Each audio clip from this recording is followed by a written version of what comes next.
Hello, everyone. I'm Hong Pan from Northwestern University. Today, please allow me to introduce our work, frequency-based federated domain generalization for polyp segmentation. This is today's outline. So first, I will introduce what is domain generalization. And I will discuss the traditional discrete Fourier transform-based domain generalization. Then I will introduce how we are using the wavelet-based transcoding method to improve the DFT-based domain generalization. And next, I will discuss how do we implement it in the federated learning setting. So this is the DFT-based federated domain generalization. And finally, I will discuss the polyp segmentation experiment results and draw the conclusion. So what is the domain generalization? Given we have the training data sets and the corresponding annotations. So here the Y is the annotation, which is the mask for the segmentation task, or the label for the classification task, and the X are the images. And we have the attached domain, attached data set XK from an unseen domain. So this data set is collected from a different institution. The goal of this work is to learn a model using the training data sets, such as it can directly generate to a complete unseen testing domain with high performance, even though the unseen domain is much different from the training domain. To achieve this, we use the domain generalization to generate continuous domain distribution using the training images. And here's the example. So we have six polyp training domains. So they are collected from 6 different hospitals. We have them for training. And after we train the network well using them, the network should perform a well segmentation on an unseen test domain, which is collected from another hospital, and the style is from these six domains.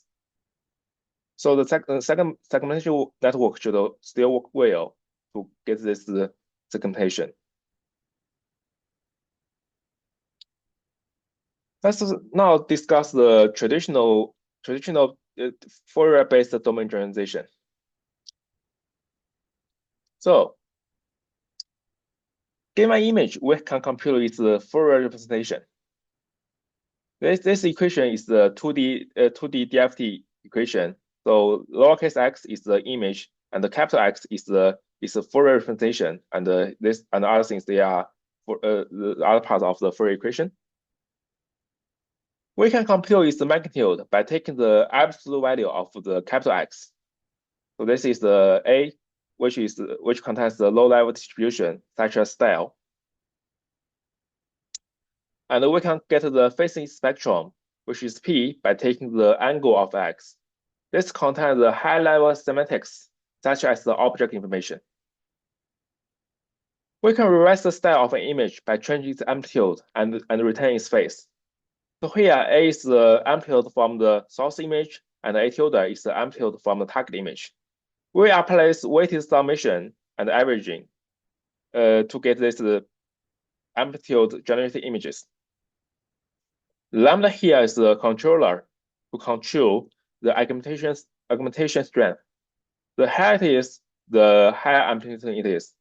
So here's an example of this domain generalization. And we can see that with the lambda increasing, the style of this image will be more close to the target. But here we notice a problem.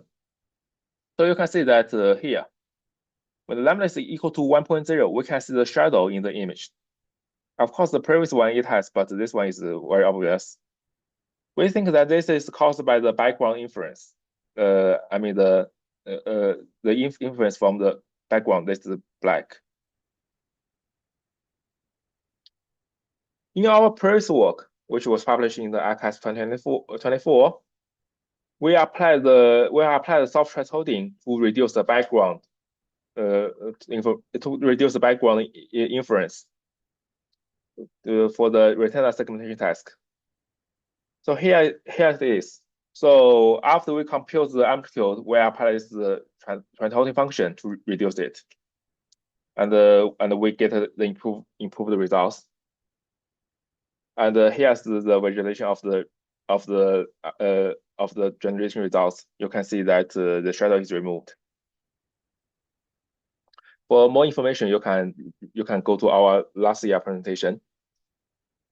But this year, when we try to apply it in the for the polyp segmentation task, we noticed that it caused another problem.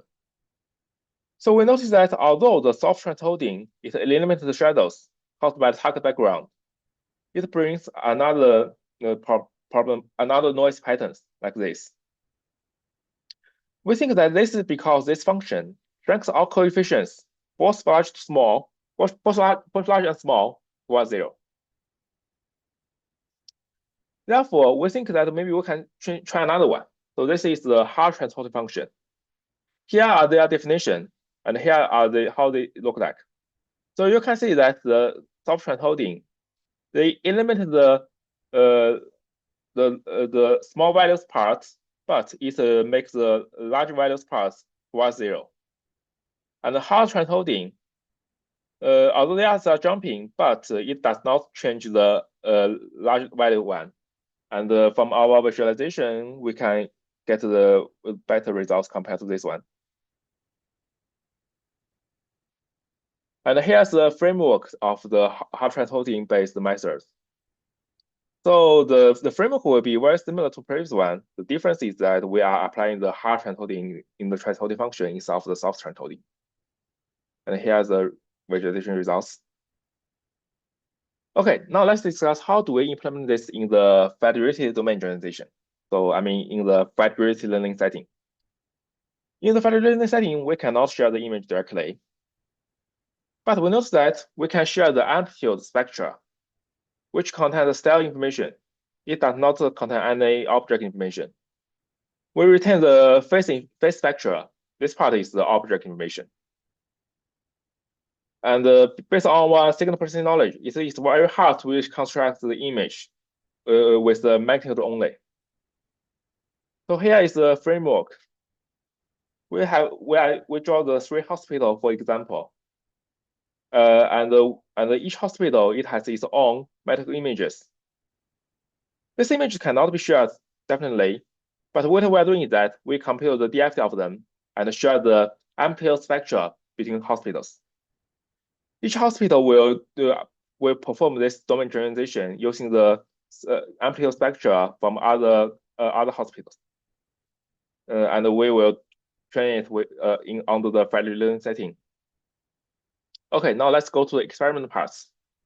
So in our paper, we present more results, but here we just present which is the key results.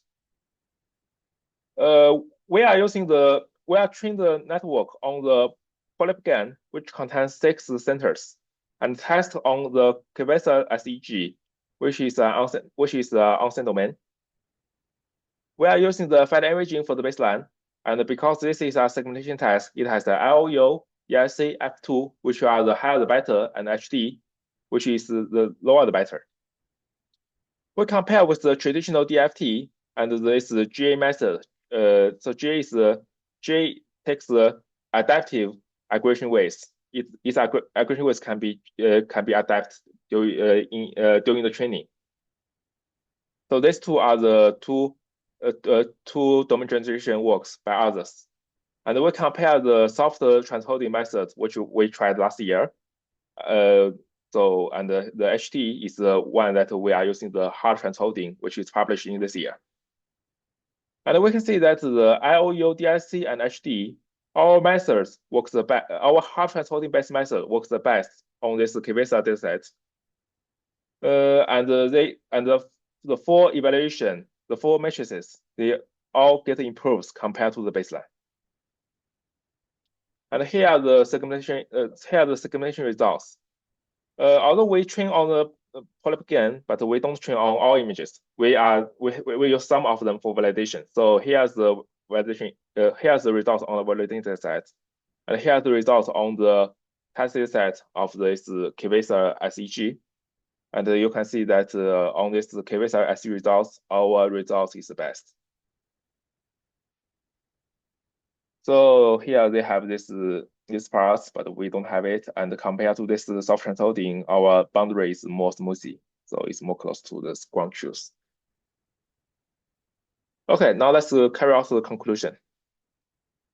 Today, we introduce the traditional DFT-based domain generalization that generates synthetic images by swiping the Fourier magnitude between the source and target images. However, it caused the problem that the generated image suffers from the background inference. We reviewed our previous work using the soft transcoding to solve this problem, but this year we noticed that it enhanced the noise patterns. And we choose the hard transcoding to overcome these noise pattern issues from the soft transcoding. And we discussed that how do we implement this work in the federated learning setting. So because we only need to share the magnitude and return the face and the original image, so it satisfies the federated learning setting requirement. And we carry out this polyp segmentation experiment, show that our methods, hard transcoding-based method with the DFT-based federated domain generalization improves the feather averaging performance. Okay, that's all for today. So here's my contact information, and here's our website link. If you have any question, you can send me an email. Thank you.